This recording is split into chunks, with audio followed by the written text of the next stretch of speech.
जब आंखें मैं बंद करता हूँ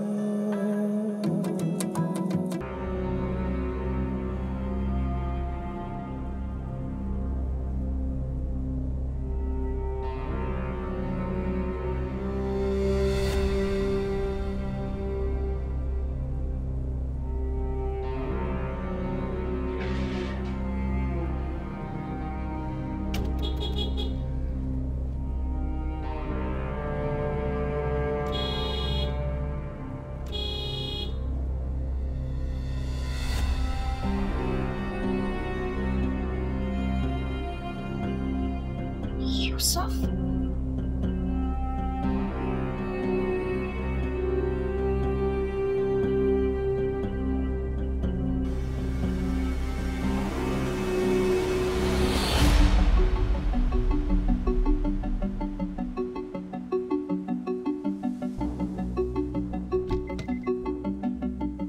क्या प्रॉब्लम है? क्यों रास्ता रोका है मेरा?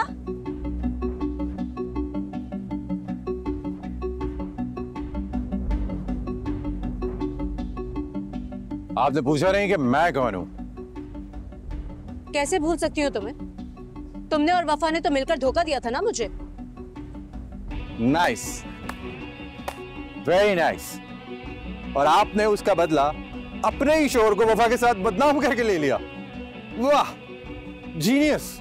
और यकीनन ये कहानी भी तुम्हें वफा ने ही सुनाई होगी। हटाओ अपनी गाड़ी, रास्ता छोड़ो, मुझे तुमसे कोई बात नहीं करनी। एक्चुअली पता है क्या, तुम और वफा बिल्कुल एक जैसे, खुदगर्ज, बेईमान और लालची।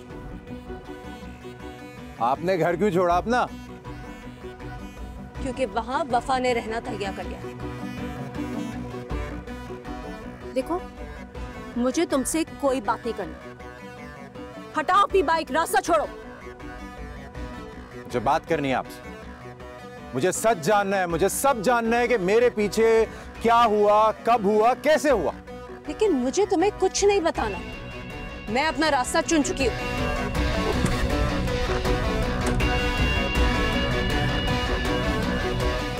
बताना तो पड़ेगा आपको, क्योंकि मैं वफा को ऐसे नहीं छोड़ सकता। तो बताएं, क्या हुआ था, सब बताएं। याद तो होगा तुम्हें, आई थी मैं तुम्हारे पास अपना घर बचाने के लिए। वहां वफा ने बासित के इर्द गिर्द अपना घेरा तंग कर दिया। नहीं समझ में आ रहा था मुझे कि मैं क्या करूं, कैसे अपना घर बचाऊं।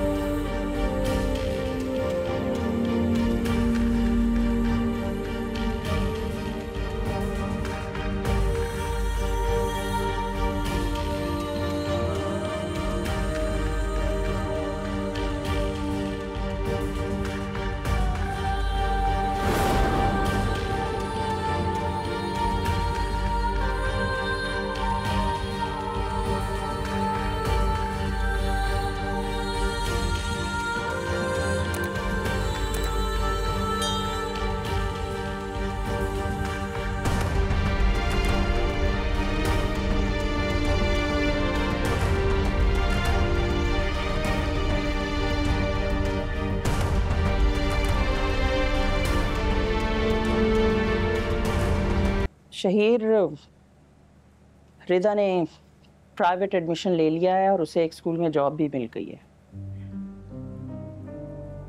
फिलहाल तो हेल्पर टीचर की जॉब है, लेकिन ग्रेजुएशन मुकम्मल होते ही उसी स्कूल वाले उसे क्लास टीचर भी बना देंगे।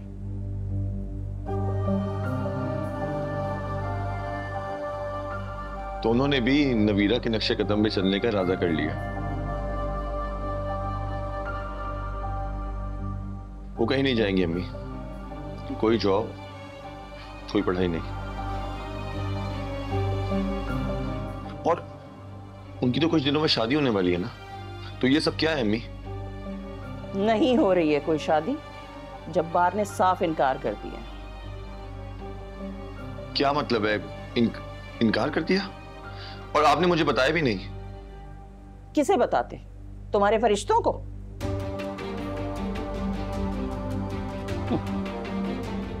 सारा दिन तुम घर से गायब रहते हो, सारा सारा दिन तुम्हारा कुछ नहीं पता, सारी सारी रात तुम नहीं होते हो घर पे, कैसे बताती तुम्हें? अगर मैं घर पे मौजूद नहीं हूंगा तो इसका मतलब है आप उन्हें नौकरी करने की इजाजत दे देंगी। अम्मी, मैं इसकी इजाजत नहीं दूंगा। तुम्हारी इजाजत की जरूरत भी नहीं है उसे, क्योंकि उसे इजाजत भी मैंने दी है और उसके साथ भी मैं ही खड़ी हूं।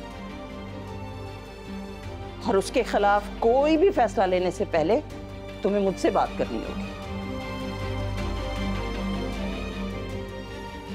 अम्मी, आप ये कैसे कर सकती हैं? कल तक तो आप नबीरा की जॉब के खिलाफ थी और अब मुझे समझ आ गया आप ठीक थी पहले। नहीं, उस वक्त मैं गलत थी और इस वक्त तुम गलत हो शहीर। अरे लोगों की बातों के डर से, उनकी उठी उंगलियों की वजह से मैं रिदा को कभी ऐसी खाई में नहीं फेंकूंगी जहां एक गुनाह, एक जुर्म की सजा में वो सारी जिंदगी अजियत से गुजारे।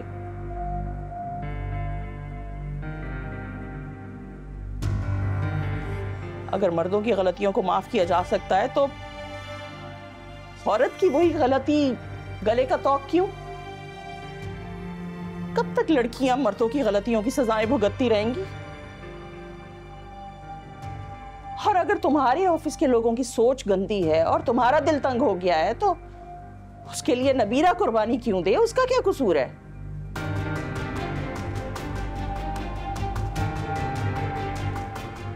अस्सलाम वालेकुम।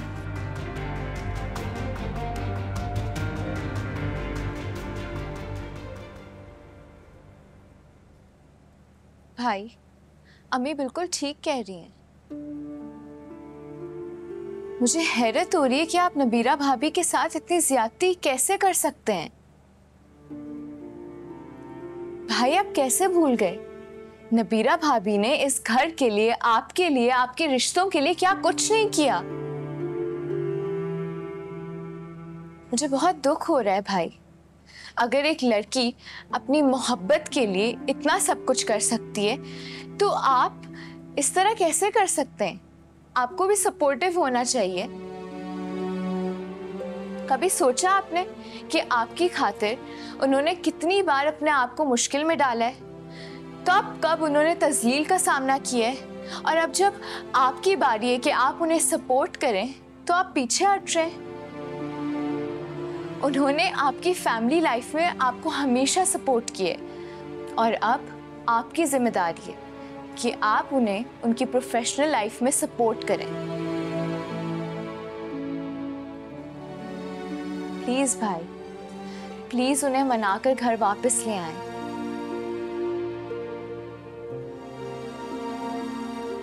हाँ शहीद, मना ला उसे।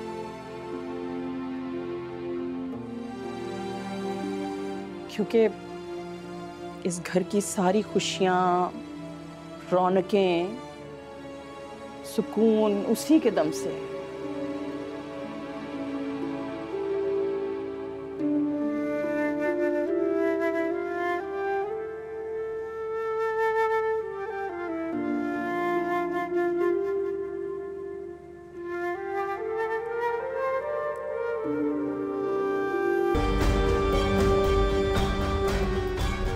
बासित, ये आपने अपना क्या हाल बना रखा है? आप खुद को सजा क्यों दे रहे हैं? आपको जो सजा देनी आप मुझे दे दे। यूसुफ कौन है और इस घर में क्यों आया था? मेरे बेटे की मौत की वजह कौन है? वो खुद को तुम्हारा मंगेतर क्यों बता रहा था? मुझे मेरे सवालों के जवाब चाहिए वफा।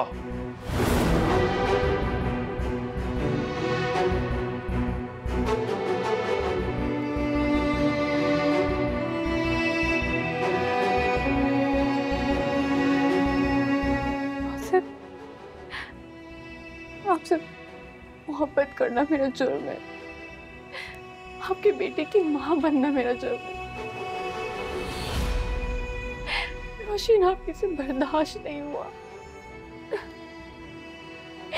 यूसुफ वो ही गुंडा है जिसे वो मेरा मंगेतर बना के इस घर में ले आई थी, और अब भी उन्होंने उसे मेरे खिलाफ इस्तेमाल किया है। आपको क्या लगता है बेटा सिर्फ आपने खोया है? मैंने भी खोया है और जुल्म भी सहा है।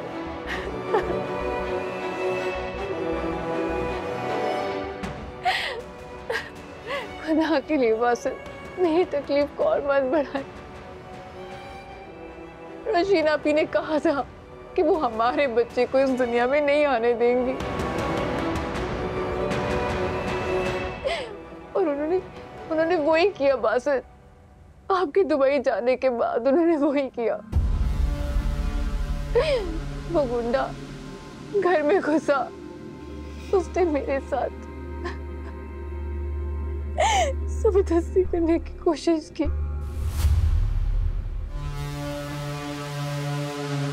जब मैंने उसे रोकने की कोशिश की तो उसने मुझे धक्का दिया और रशीना पे कामयाब हो गई है। बासित,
अस्सलाम वालेकुम अंकल। वालेकुम अस्सलाम। बैठो। यहाँ पे बैठने नहीं आया साहब, मेरी बच्चियों को बुला दे, मैं उनको लेने आया।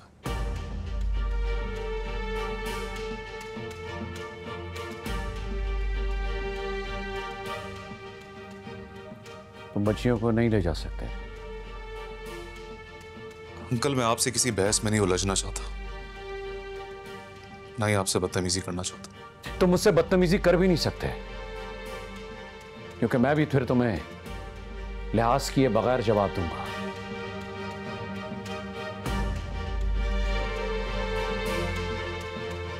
और क्यों चाहिए आपको मेरी बेटियां? क्या जरूरत है आप अपनी कंप्लीट फैमिली में? प्लीज मेरी बच्चियों को मत घसीटिए। मुझे टॉर्चर करने के लिए अपनी बेटियों को अजियत दे रहे। आप उनकी रिस्पॉन्सिबिलिटी नहीं उठा सकते। प्लीज प्लीज उन पे ये जुल्म ना कीजिए। मैं जुल्म कर रहा हूं? मैं जुल्म कर रहा हूं?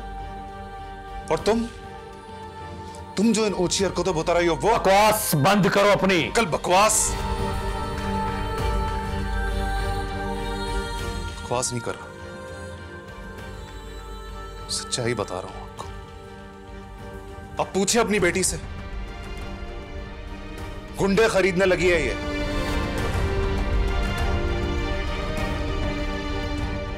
पूछे, उस यूसुफ को मेरे घर पे भेजा है, मेरा बेटा मुझसे छीन लिया।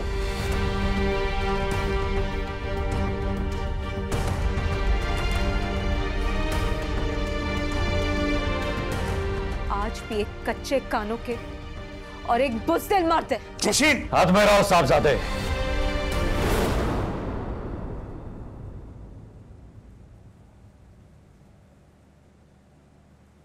कहीं ऐसा ना हो कि फिर हम तमाशा लगाएं और तुम सिर्फ देखते रह जाओ। बेहतरी इसी में है कि चुपचाप मेरे घर की दहलीज से बाहर निकल जाओ, वरना वो करूंगा जिसका तुम तसव्वुर भी नहीं कर सकते। ठीक है, मैं चले जाता हूं यहां से। मैं अभी भी चाहूं तो अपनी बेटियों को यहां से लेके जा सकता हूं और कोई रोक नहीं सकता मुझे। लेकिन अब मुझे लगता है मुझे पुलिस को इन्वॉल्व करना पड़ेगा। जरूर लाइएगा, लेकिन पुलिस लाने से पहले एक बार उस यूसुफ से भी मिल लीजिए, ताकि आपको पता चल जाए कि वो किसका पालतू है और किसके पीछे पीछे वो आपके घर तक पहुंच गया था।